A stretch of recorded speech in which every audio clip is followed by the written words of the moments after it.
શું કામ હતું આટલા ગુસ્સામાં મને બોલાવી? આ ગોવિંદ કોણ છે? કેમ? મને નથી ખબર. કોની વાત કરો છો તમે? અરે મેં એ જ કીધું, કોઈ મીરા કરીને કોઈ બેનનો ફોન આવ્યો હતો અને જેમ ફાવે એમ તારા વિશે બોલતી હતી.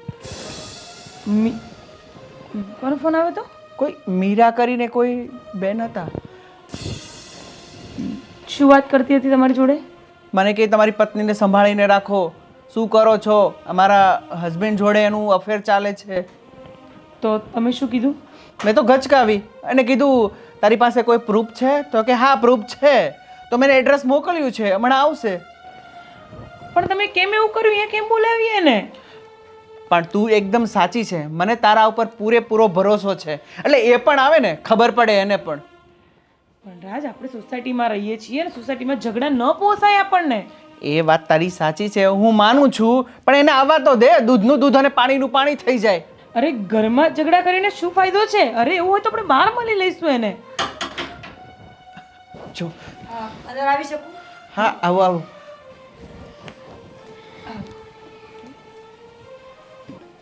જો સૌપ્રથમ તો આઈ એમ સોરી, ફોનમાં હું થોડું વધારે બોલી ગઈ હતી, જે મારે નહોતું બોલવું જોઈતું. કારણ કે આ બધી વાતમાં તમારો કોઈ વાંક નથી. એટલે મને કાંઈ સમજાણું નહીં કે તમે આ બધું શું બોલતા હતા અને શું પ્રૂફ છે તમારી પાસે કે તમારા પતિનું ચક્કર મારી પત્ની સાથે ચાલે છે? જો સાચી હકીકતની વાત કરું ને તો અત્યારે મારા ઇમોશન્સ મિક્સ થઈ ગયા છે.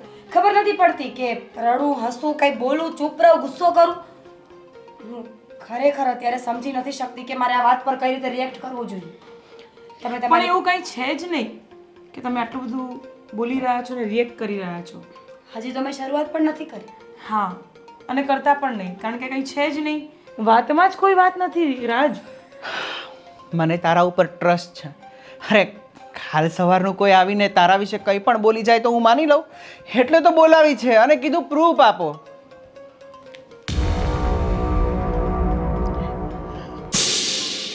અરે આ ફોટોગ્રાફ તો એડિટિંગ કરેલા છે, તમે જોઈ શકો છો. જુઓ, અત્યારે કઈ વસ્તુ ઇમ્પોસિબલ છે? બધું જ પોસિબલ છે. તમને ખબર તો છે હે ને? આવા ખોટા ખોટા પ્રૂફ લઈને મારા ઘરે આવવાની કોઈ જરૂર નથી. એમ જરા મને એ જણાવશો કે તમારે અને મારે એવી તો શું દુશ્મની છે કે હું તમારા જ ઘરે આવી? આ દુનિયા આટલી મોટી છે, ઘણા લોકો છે જેની ઉપર હું આરોપ નાખી શકું, તો તમારું ઘર અને તમારી પત્ની જ કેમ? તો તમે આ સવાલ તમારા હસબન્ડને પૂછી શકો છો ને કે તમારા હસબન્ડ મારી પાછળ શું કરે છે અને આ બધા ફોટા એડિટિંગ કેવી રીતે કરાવે એમને. મેડમ, હદ હોય, ખોટું બોલવાની પણ એક લિમિટ હોય. હું માનું છું કે હું અત્યારે જે કરું છું એનાથી કદાચ તમારું ઘર ભાંગી શકું, પણ મારો સંસાર પણ દાવ પર લાગેલો છે. દીકરીઓ છે મારા ઘરમાં, એટલો તો વિચાર આવવો જોઈએ ને. હા, આવું જોઈએ. એટલે તો કહું છું કે બધા પ્રૂફ ખોટા છે. તમે તમારા હસબન્ડને પૂછો, એમને 4 સવાલ કરો, એમને 2 થપ્પડ મારો, ના કે તમે બીજા કોઈના ઘરમાં ઘૂસીને સવાલ જવાબ કરો. સાચી વાત છે. અને આમ તમે જેમ ફાવે એમ મને પણ ઘસકાવ્યો અને અત્યારે તમારી એટલી હિંમત પણ થઈ ગઈ કે તમે મારા ઘર સુધી આવી ગયા. વાહ, કેવું પડે. સ્ત્રી છું, ઘર ભાંગતું જોઉં ને તો યમરાજા સુધી પહોંચી જાઉં. તો આ તો ફક્ત તમારું ઘર છે અને આ તમારી બૈરી. કેટલી નાલાયક છે આ! ક્યારની પ્રેમથી પૂછું છું તો જવાબ નથી આપતી. તમારા ખોટા સિક્કાને તમે તમારો ખોટો સિક્કો સમજો છો કે નથી સમજતા એ મારે જાણવાની જરૂર નથી, પણ તમારા ખોટા સિક્કાને જઈને પૂછો કે તમારો ધણી શું કરી રહ્યો છે. મને સવાલ જવાબ નહીં પૂછો. Okay? Get lost. Get lost? Yes. નહીં જાઉં. કેમ? જ્યાં સુધી આ વાતનું કોઈ પ્રૂફ નહીં મળે ત્યાં સુધી હું અહીંયાથી નહીં જઈશ. તો શું કરશો તમે લોકો?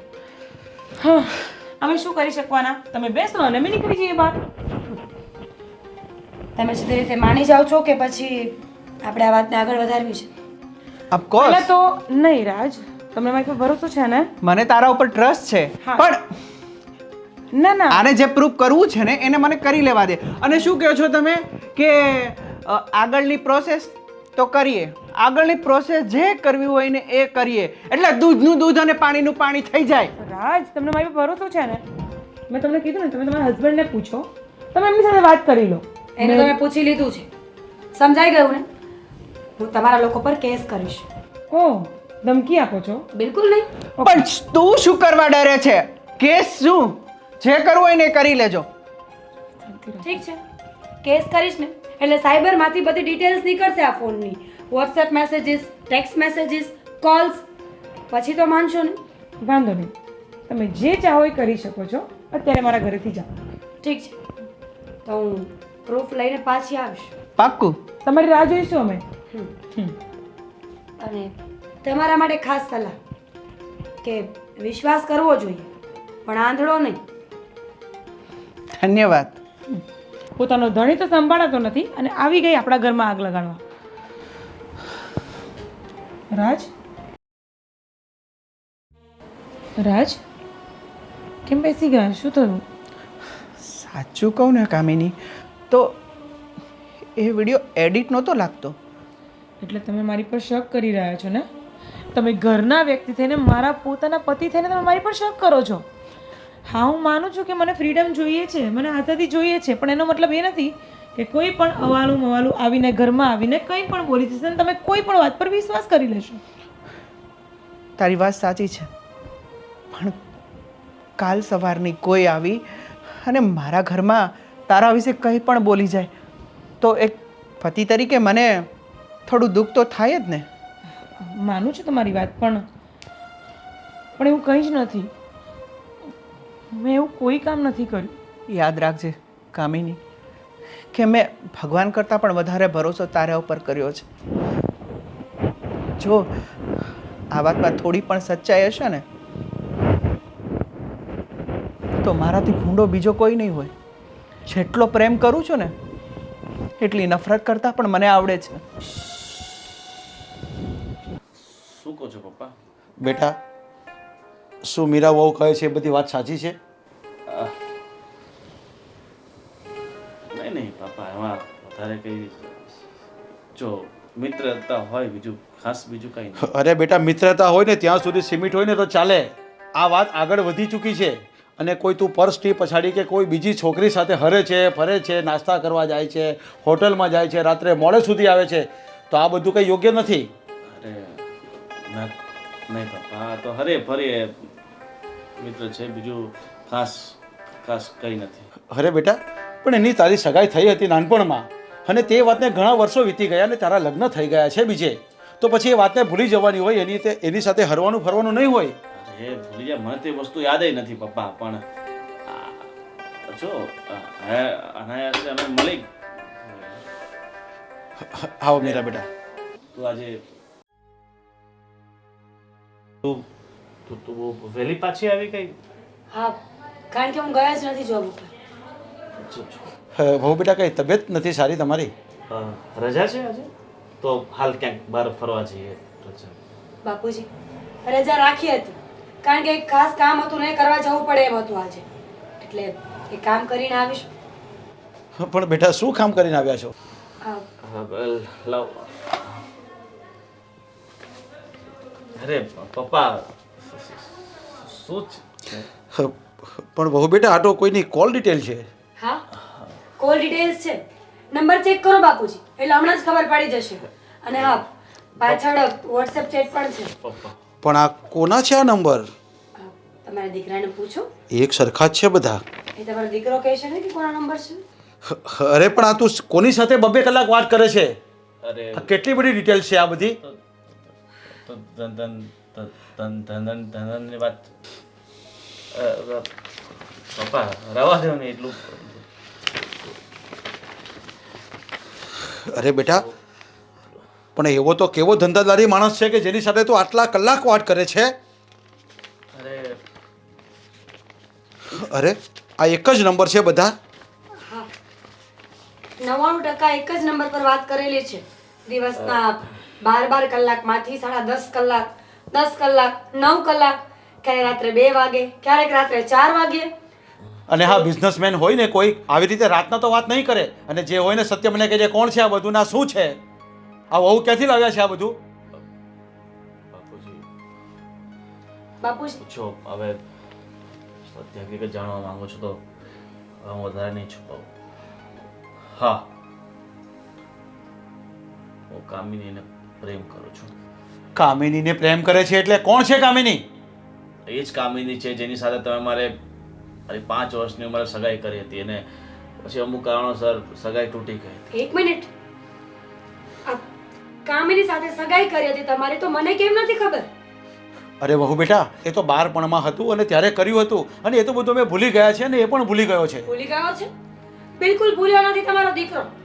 એટલા વર્ષે પણ કામિની સાથે કોન્ટેક્ટમાં છે, તો મને કેમ નથી ખબર આ કોઈ વાતની? હું એટલા વર્ષોથી કોન્ટેક્ટમાં નથી. આ તો એક દિવસ અચાનક અમારી મુલાકાત થઈ ગઈ અને દિલ મળી ગયો. અને દિલ એમ નથી મળ્યું, એમાં વાંક તારો જ છે. જો તું મને આ રીતે જલીલ ના કરત, મારી આ રીતના વેલ્યુ ના કાઢત, તો આવું પગલું ક્યારેય નહીં પડે. અરે માણસને શું જોઈએ? એની પત્નીનો પ્રેમ જોઈએ, સાથ સહકાર જોઈએ. બસ એટલું ઈચ્છે છે કે એ પોતાના ધણીને સાથ આપે, સુખ દુઃખમાં સાથ આપે, બે ઘડીની સાથે બેસીને પ્રેમથી વાત કરે. પણ નહીં, તે ફક્ત મને તારો ગુલામ સમજ્યો છે, તારો નોકર સમજ્યો છે. બાળકોને સાચું, ઘરના કામ કરું, આ શું મારું જીવન છે? હા, એક બે ધંધા મેં કર્યા ને એમાં મને નુકસાની થઈ, છતાં હું પ્રયત્ન તો કરું જ છું ને. અને તે મને એ રીતે લાચાર કરી નાખ્યો કે મારે હું કહી નથી શકતો કે હું કઈ રીતે એ બાજુ. અરે પણ એનો અર્થ એવો થોડો છે કે તને ઘરમાં પ્રેમ ન મળે તો તું બહાર પ્રેમ લેવા જાય. બાપુજી, જ્યારે એક પત્ની જેના પતિને નહીં સમજતી હોય, એની ભાવનાઓને નહીં સમજતી હોય, ત્યારે પછી શું થાય? અરે બંને જણે એડજસ્ટમેન્ટ કરવાનું હોય, એના માટે તારથી આવું પગલું નહીં ભરાય. છોડો બાપુજી. અત્યાર સુધી મેં એડજસ્ટમેન્ટ જ કર્યું બાપુજી. અત્યાર સુધી મેં તમે જેમ કહો છો ને એ જ કર્યું છે, પણ મને એનું ફળ મળ્યું નથી. અને હવે હું આ ઘૂંટીને વધારે જીવવા નથી માંગતો. અને તારે છૂટાછેડા જોઈએ ને તો હું આપવા તૈયાર છું. બાકી હવે હું તારી સાથે નથી રહેવાનું. પણ ગોવિંદ, તું આ શું બોલી રહ્યો છે? આમ છૂટાછેડા નહીં થાય, કોઈ કારણ તો હોવું જોઈએ ને. કારણ એ જ છે, એને પોતે ખબર છે કે કારણ શું છે. અને મને ખબર છે કે તારે તારું જીવન તારી રીતે સ્વતંત્ર રીતે જીવવું છે. ગોવિંદ, વાંધો નહીં. બકવાસ નહીં કરો. સમજ્યા તમે? દીકરીઓ છે બે તમારા ઘરમાં, શરમ નથી આવતી આવું બોલતા? મારી સામે સમજ્યા? પોતાના બાપની સામે આવા શબ્દો બોલે છે કે હું એની સાથે જ રહીશ. યાદ રાખજો, મારી વાત જો સાંભળ. મારા હાથમાં આવી ગઈ ને તો ટાટિયા ભાંગી નાખીશ. હવે તારથી જે થાય ને એ કરી લેજે. ગોવિંદ! રહી વાત દીકરીઓની, તો કાલ ઉઠીને તો સાસરે જતી રહેશે. અને તમે કેટલું જીવશો? 10, 15, 20 વર્ષ તમે જતા રહેશો. અને બાકીનું મારું જીવન શું મારે ઘૂંટીને આની સાથે જીવવું? નહીં. એની કરતાં તો હું મરવું મંજૂર કરીશ. અને જો તારે મને છૂટાછેડા નહીં આપવા હોય ને તો એક કામ કર, જે લાવીને મને આપી દે, એટલે જિંદગી બની તને શાંતિ થઈ જાય, મને શાંતિ થઈ જાય ને બાપુજીને શાંતિ થઈ જાય. બાકી હવે હું આ રીતે ઘૂંટીને જીવવા નથી માંગતો. અરે ગોવિંદ, જોયું બાપુજી? આ તમારો દીકરો ઘરમાંથી ભાગી જવાની વાત કરે છે. પણ યાદ રાખજો, આ બધા કોલ ડિટેલ્સ લઈને હું જઈશ, કેસ કરીશ, મૂકીશ ને એને હું. હા બેટા, હું પણ તમને સપોર્ટ કરીશ, પણ તમે કેસ કરશો, આમ તેમ કરશો તો લડાઈ ઝઘડા થશે અને સમાજમાં આપણું નામ ખરાબ થશે. અને તમારી પાછળ 2 છોકરીઓ છે એનું વિચારો. અને એને હું સમજાવવાની કોશિશ કરીશ, કારણ કે આવું તો પુરુષો ઘણા બધા કરતા હોય છે, પણ આપણે એને સમજાવવાની કોશિશ કરીશ. હું સમજાવીશ. બાપુજી, તું સમજતા નથી. એક સ્ત્રી માટે પોતાના પતિની બેવફાઈ કેમ સમજાવું તમને? હા હા બેટા, બહુ બેટા, હું તમારી વેદના સમજુ છું. હું એને કોશિશ કરીશ સમજાવવાની, અને આપણે સાથેને સમજાવવાની કોશિશ કરશું. હા, થોડું ઘણું તમારા પ્રત્યે મન દુઃખ થયું છે એનું પણ નિવારણ આવી જશે. પણ એના માટે જો તમે આવા કડક પગલાં લેશો ને તો આપણા ઘરનું નામ ખરાબ થશે, આપણા સમાજમાં પણ આપણું નામ ખરાબ થશે. તમે થોડુંક તો સમજો. કદાચ એ નથી સમજી શક્યો, પણ તમે તો એક સ્ત્રી છો, તમે તો એક માં છો. આપણા દીકરાનું ભવિષ્યનું પણ તમારે વિચારવાનું છે ને. પછી એ દીકરાઓ ક્યાં જશે? નહીં એને કોઈ માનો પ્રેમ મળશે, નહીં એને બાપનો પ્રેમ મળશે. એના કરતાં જે કંઈ તમે કરો એ થોડું સમજી વિચારીને પગલું ભરજો.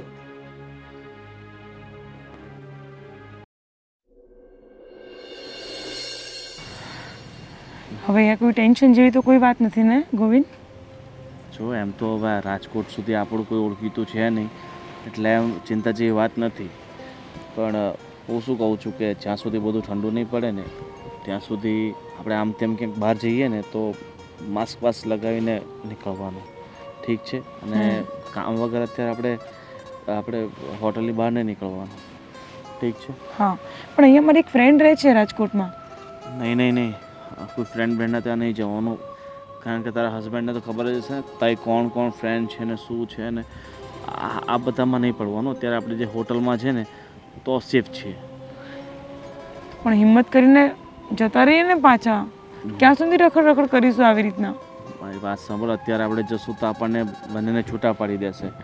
થોડાક દિવસ થોભી જા, 15-20 દિવસમાં બધું ઠંડુ પડી જશે અને મારા હિસાબે બધા આપણને એક્સેપ્ટ પણ કરી લેશે. અને કરી લેશે એક્સેપ્ટ? હા, કારણ કે જો તારા મેરેજ થયા છે ને મારા મેરેજ થયા છે એટલે આપણે બંને છૂટાછેડા લેવા પડશે. જોકે આપણે લગ્ન નહીં કરી શકીએ, તકલીફ એ છે થોડાક દિવસ આપણે આમને આમ રહેવું પડશે. કેટલા દિવસ? હું તો શું કહું છું કે હવે પાછલી દુનિયામાં જઈને પાછો કોઈ ફાયદો નથી. આપણે કામ કરીએ તો અહીંયાથી થોડા દિવસ રહીને એવી જગ્યાએ જતા રહીએ કે જ્યાં આપણને બહેને કોઈ ઓળખતું નહીં હોય. આપણે કોઈ એવા દૂરના રાજ્યમાં જતા રહીએ કે ભલે આસામ જવું પડે કે તમિલનાડુ જવું પડે તો શું છે કે આપણે આખી જિંદગી ત્યાં જ કાઢી નાખશું. પણ ગોવિંદ, મારું તો કોઈ નથી, પણ તારી તો 2 દીકરીઓ પણ છે ને. હા, પણ જો બાપુજી છે ને એમ પણ હવે દીકરીઓ છે એની મા પાસે જ રહેશે અને હવે સારો પગાર છે ને એ મોટી કરી લેશે. અને દીકરીએ તો છેવટે એના સાસરે જવાનું હોય તો દીકરીની વધારે ચિંતા કરવાની કાંઈ જરૂર નથી. તમે મને ક્યારેય નહીં છોડો ને ગોવિંદ. તને ક્યારેય નહીં છોડું.